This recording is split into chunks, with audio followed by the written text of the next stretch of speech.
यज्ञ की समाप्ति पर सुग्रीव, विभीषण आदि सहित राजाओं तथा ऋषि मुनियों एवं निमंत्रित जनों को अयोध्यापति राम ने सब प्रकार से संतुष्ट कर विदा किया।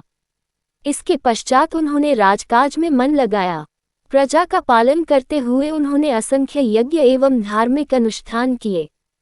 उनके राज्य की महिमा दूर दूर तक फैल रही थी। प्रजा सब प्रकार से सुखी और संपन्न थी। पुत्रों एवं पौत्रों की समृद्धि एवं श्रद्धा से घिरी हुई माता कौशल्या ने इस संसार का त्याग किया। उनकी मृत्यु के पश्चात कैकेयी, सुमित्रा भी परलोकगामिनी हो गईं। भरत के पुत्र तक्ष और पुष्कल जब बड़े हुए तो कैकेयी नरेश तथा भरत के मामा युधाजित ने श्री राम के पास संदेश भेजा कि सिंधु नदी के दोनों तटों पर गंधर्व देश बसा हुआ है। उस प्रदेश में गंधर्वराज शैलुष अपने 3 करोड़ महापराक्रमी गंधर्वों के साथ राज्य करते हैं। यदि आप उस प्रदेश को जीतकर सिंधु देश के दोनों ओर के प्रांतों को तक्ष और पुष्कल को सौंप दे तो अति उत्तम हो। कैकेयी नरेश की आज्ञा को शिरोधार्य कर श्रीराम ने भरत को गंधर्व देश पर आक्रमण का आदेश दिया। कैकेयी नरेश युधाजित भी अपनी सेना लेकर भरत के साथ आ मिले। दोनों सेनाओं ने मिलकर गंधर्वों की राजधानी पर धावा बोल दिया। दोनों ओर की सेनाएं भयंकर गर्जन तर्जन करती हुई परस्पर युद्ध करने लगी।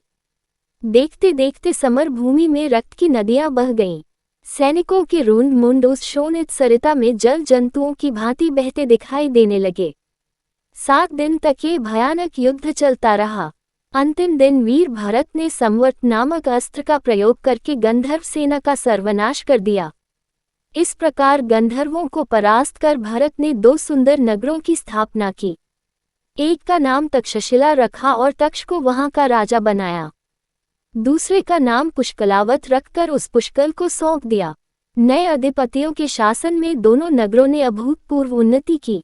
5 वर्ष पश्चात भरत अयोध्या लौट आए। इसके पश्चात श्री रामचंद्र ने भरत के परामर्श से लक्ष्मण के पुत्र अंगद के लिए कारुमक में और चंद्रकांत के लिए चंद्रकांत नगर का निर्माण किया और उन्हें वहां का राजा बनाया। राजा काज की समुचित व्यवस्था करने के लिए उन्होंने अंगद के साथ लक्ष्मण को और चंद्रकांत के साथ भरत को भेजा, जो 1 वर्ष तक वहां का समुचित प्रबंध करके अयोध्या लौट आए।